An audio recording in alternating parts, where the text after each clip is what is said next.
Nine plus T V international کی نشریات دیکھنے والوں کی خدمت میں محبت بھرا سلام۔ امریکہ ابھی تک آگ پر کنٹرول کیوں نہیں پا سکا، اور جس طرح کے تاثرات اس وقت سوشل میڈیا پہ چل رہے ہیں، ہمارے ساتھ بھی کچھ لوگوں نے بات چیت کی۔ میں نے سوچا اسی پہ آج کا پروگرام زبردست رہے گا۔ جو امریکہ ہے، لاس اینجلس، وہاں کے جو ہالی ووڈ کے اداکار ہیں، وہ سوشل میڈیا پہ ان کی ویڈیو اس وقت نظر آ رہی ہیں جو رو رہے ہیں۔ ان میں سے کچھ ایسے بھی ہیں جن کا کہنا ہے کہ ہم نے غزہ پہ جو وہاں پہ بمباری ہوئی اور بے گناہ لوگ مارے گئے اور بڑی تعداد میں بچے، عورتیں، ان کا قتل عام ہوا، ہم تماشائی بنے رہے۔ یہ ہے آج کا جو سب سے بڑا ایشو سوشل میڈیا پہ چل رہا ہے۔ کیا اس میں واقعی حقیقت ہے کہ یہ لوگ خاموش رہے؟ اس سے میں کوئی دو رائے نہیں ہے۔ نہ یورپی ممالک بولے، نہ امریکہ بولا، نہ آسٹریلیا بولا، نہ نیوزی لینڈ بولا۔ اور اگر آپ مسلمان ممالک کی بات کریں تو وہ کہیں گے جی ہماری جو اخلاقی ذمہ داری ہے وہ ہم پوری کرتی ہیں۔ اخلاقی ذمہ داری پتہ نہیں اب کیا ہے، میری سمجھ سے باہر ہے۔ نہ ان لوگوں کو کھانا ملا، نہ میڈیکل ملا، نہ کوئی چیز ملی۔ اور زبانی پاکستان کے لوگ بھی، یا پاکستان کی گورنمنٹ بھی اسمبلی میں، جو قومی اسمبلی، وہاں پہ جی ایک بل منظور کر لیتے ہیں کہ ہم فلسطینیوں کے ساتھ کھڑے ہیں۔ کیا ان باتوں کے ساتھ حالات دنیا کے تبدیل ہوتے ہیں آج کے دور میں؟ کیا پاکستان کی حالت بدلی ان باتوں کی وجہ سے آج تک؟ یا اگر وہ اپنی حالت نہیں بدل سکے تو فلسطین کی حالت کیسے بدل سکتے؟ اب آتے ہیں دوبارہ امریکہ کی طرف۔ وہ کہتے دشمن مرے تو خوشی نہ کریے، سجنا بھی مر جانا۔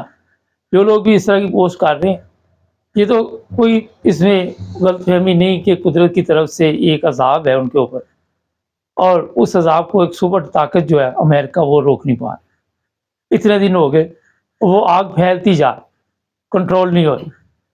اور دوسری طرف اگر آپ دیکھیں تو وہاں پہ بے شمار ایسے لوگ بھی تھے جن کا کوئی قصور نہیں تھا، جو بے بس تھے، لیکن زیادہ امیر لوگوں کی وہ رہائش گاہ تھی، امیر لوگوں کا گھر تھا، اور بڑے بڑے اداکاروں کا۔ کئی خواتین رو رہی ہیں، کوئی لڑکی رو رہی ہے، کوئی بندہ رو رہا ہے، اور یہ وہ لوگ ہیں جو اپنے آپ کو اس وقت کے بادشاہ سمجھتے ہیں جب بھی وہ فلموں کی دنیا میں چلے جاتے ہیں۔ لوگ ان کی ایک جھلک دیکھنے کے لیے ترستے، مگر جب قدرت کی پکڑ آتی ہے، یہ نہیں کہ امریکہ پہ آئی ہے۔ آپ نے دیکھا کہ قرآن مجید میں بھی لکھا ہوا ہے کہ ہم نے ایسی ایسی بستیاں جو تھیں وہ نیست و نابود کر دی، ان کا نام و نشان ختم کر دی۔ اور دنیا میں آج تک پتہ نہیں کتنے بڑے بڑے ایسے عذاب آئے، لیکن جو اصل بات ہے کہ اس سے کسی نے کچھ سیکھا، اس سے کسی کو کوئی فرق پڑا نہیں پڑا، کسی کو کوئی فرق نہیں پڑا۔ یہ ہے سب سے بڑا پرابلم۔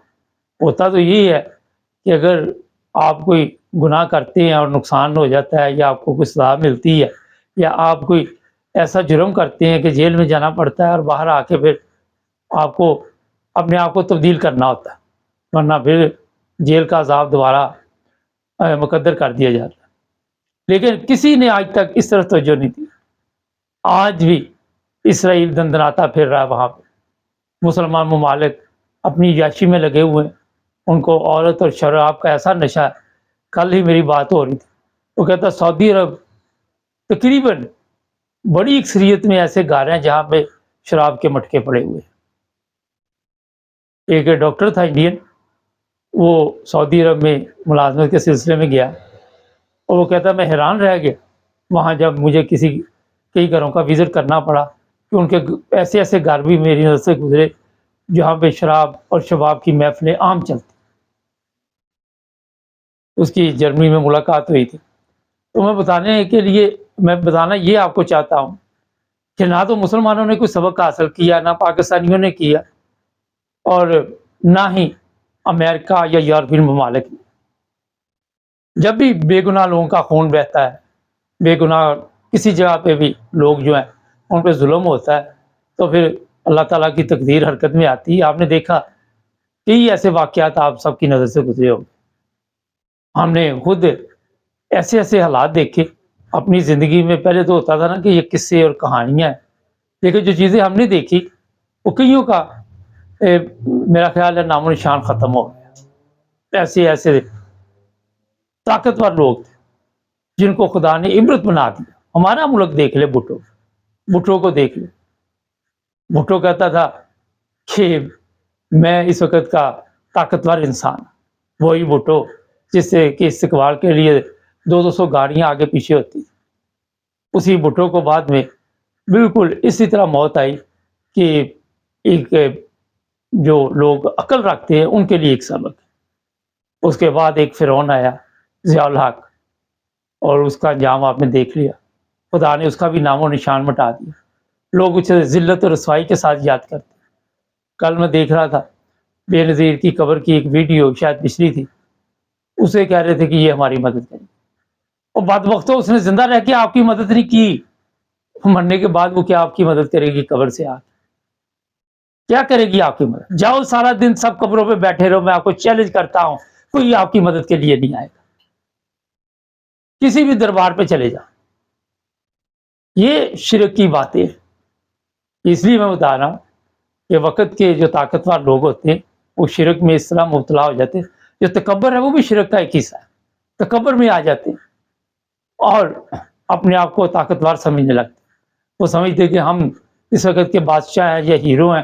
کسی جگہ پہ بھی آپ دیکھ لو، آج بھی انڈین فلم انڈسٹری ہے، پاکستانی یہ ڈراموں والے ہیں، ان کے آگے پیچھے یہ لوگ بھاگتے ہیں۔ ہالی ووڈ تو بہت بڑی چیز ہے، لیکن انجام ان کا جب خدا کی طرف سے لکھا جاتا ہے کسی بندے کا بھی، یہ میں ان اداکاروں کی بات نہیں کرتا، جس طرح ابھی امریکہ میں ہوا، ہر چیز ملیا میٹ ہو، کوئی چیز نہیں بچی۔ جب اللہ تعالیٰ کی طرف سے کوئی عذاب آتا ہے، اب جو کہہ رہے جی ہوا بڑی تیز ہے، اب انسان کے پاس کے میں تو نہیں کہ ہوا چلائے، وہ تو خدا تعالیٰ ہی ہے نا جو اوپر سے ہوا چلا رہا ہے۔ یا امریکہ اتنی بڑی طاقت ہونے کے باوجود اس کو روک کیوں نہیں پا رہا؟ اگر یہ امریکہ کہتا تھا کہ جس طرح دھمکیاں دی جا رہی تھی، ابھی صدارت کا وہ ملا بھی نہیں چارج، کینیڈا بھی میں لے لوں گا، میں وہ بھی لے لوں گا، یہ بھی لے لوں گا، اور وہاں اسرائیل کے قیدیوں کو اگر رہا نہ کیا تو ان کو جہنم بنا دیں گے، اس طرح کی باتیں منظر عام پہ آ رہی تھی۔ یہ اپنے ملک کی آگ بجھا کے دکھاؤ، پوری دنیا کو بلا لو۔ ایسے ایسے پلین وہاں پہ لگے ہوئے ہیں آگ بجھانے کے لیے، مگر رزلٹ زیرو نکل رہا ہے۔ لیکن اس کے باوجود یہ قومیں اس چیز کو نہیں مانتی کہ خدا تعالیٰ کی ہستی جو ہے وہ سب سے طاقتور ہے۔ تو یہی بدبختی آج کے جو بھی لوگ ہیں اس میں سارے شامل ہیں۔ اور آپ نے دیکھا کتنی بڑی تباہی آج تک دنیا میں آپ نے ان لوگوں کے ہاتھوں میں دیکھی۔ دوسری جنگ عظیم ہو، ایٹم بم چلائے گئے، دنیا کو تباہ کیا گیا، جرمنی اور دوسرے ممالک کے کئی ملین لوگ جو ہے وہ موت کی نیند سو گئے۔ اور وہ آپ دیکھ لیں جو طاقت کہہ رہی تھی کہ ہمارے پاس ایسے ایسے میزائل ہیں، ایسے ایسے ایٹمی بم ہے، ایسے ایسے ہتھیار ہے کہ دنیا کو ہم اپنے سسٹم میں چلا سکتے، ڈالر کی کرنسی بیڑا گرک ہو گیا، پاؤنڈ ہے وہ ڈگمگا رہا ہے، اور ان کے بس میں نہیں کہ حالات کو کنٹرول کر سکتے۔